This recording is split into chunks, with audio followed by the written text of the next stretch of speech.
is identified as mentally retarded, put back from the 5th grade into the 4th grade, and stayed in that category until I got out of high school. I don't have any college training, but I met a high school teacher who one day changed my life. I was waiting on another student, and when he came in, he said to me, "Young man, go to the board and write what I'm about to tell you." And I said, I can't do that, sir. He said, "Why not?" I said, "I'm not one of your students." He said, "It doesn't matter. Follow my directions now." I said, "I can't do that, sir." He said, "Why not?" I said, "Because I'm educable mentally retarded." And he came from behind his desk and he looked at me. He said, "Don't ever say that again. Someone's opinion of you does not have to become your reality." And as he talked, my heart began to beat fast. Tears began to run down my eyes, and I was in the back just listening to him, because the speech he was giving, that speech was for me. And he said, "Les Brown," he said, "if you want to do anything worthwhile in life, you've got to be hungry." I told Mr. Washington I wanted to become a disc jockey. And so I started working to develop myself. He said, "I want you to practice every day being a disc jockey." I said, "But I don't have any job now." He said, "It doesn't matter." He said that it's better to be prepared for an opportunity and not have one than to have an opportunity and not be prepared. And as I was working to develop myself, I applied for a job as a disc jockey, WMBM on Miami Beach. I went to a guy named Milton Butterball. I said, "How you doing, Mr. Butterball? I'd like to get a job as a disc jockey." He looked at me, he said, "You have any broadcast background?" I said, "No, sir, I don't." "Do you have any journalism background?" I said, "No, sir, I don't." He said, "We don't have any jobs available." I said, "Yes, sir." I went back to Mr. Washington and I told him. He said, "Don't take it personally." He said, "Most people are so negative, they will have to say no 7 times before they say yes." He said, "Go back again." So I went back again. I said, "How you doing, Mr. Butterball? My name is Les Brown." He said, "I know what your name is. What do you want?" I said, "I'd like to know whether or not you have any jobs at disc jockey, sir." He said, "Didn't I just tell you yesterday we didn't have any jobs?"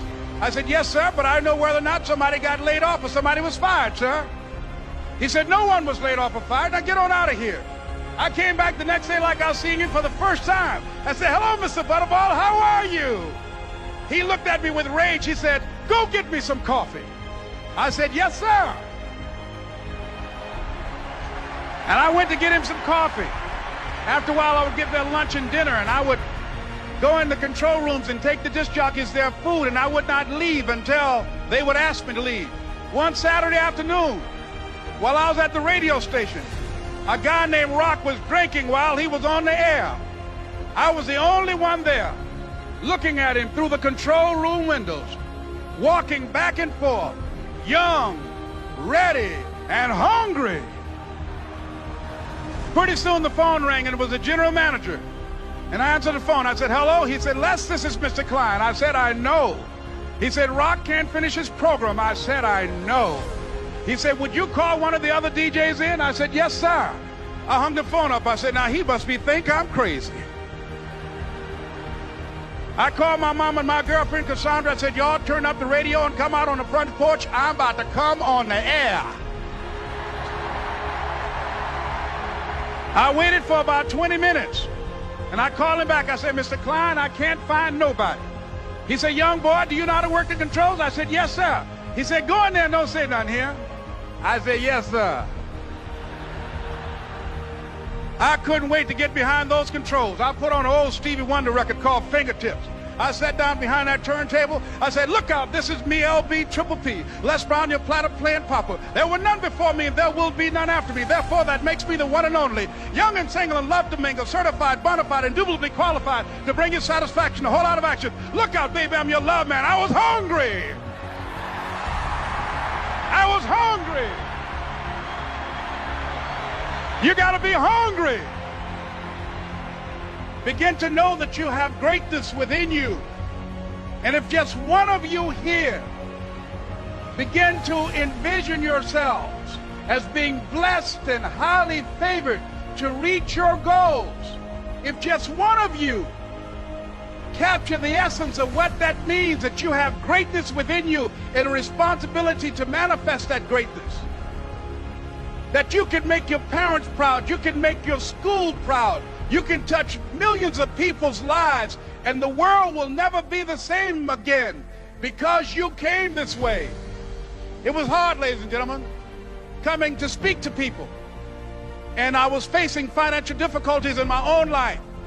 I was behind on my bills and my dreams, and I'm saying to them, you can live your dream. It was hard, ladies and gentlemen. It was very difficult to pick myself up each day believing that I could do it. There were times that I doubted myself. I used to ask myself, can I do this? And something said within me, you're the one. Don't give up on your dream. By continuing to push forward, by continuing to run toward my dream, that one day I would have my own talk show. It's a long shot, ladies and gentlemen, from Liberty City, an abandoned building on a floor, never knowing my mother or father. It's a long shot. Being here with you today in this dome in Atlanta, it's a long shot. No college training, labeled educable, mentally retarded, but I kept running toward my dream. Don't stop. Don't stop running toward your dream.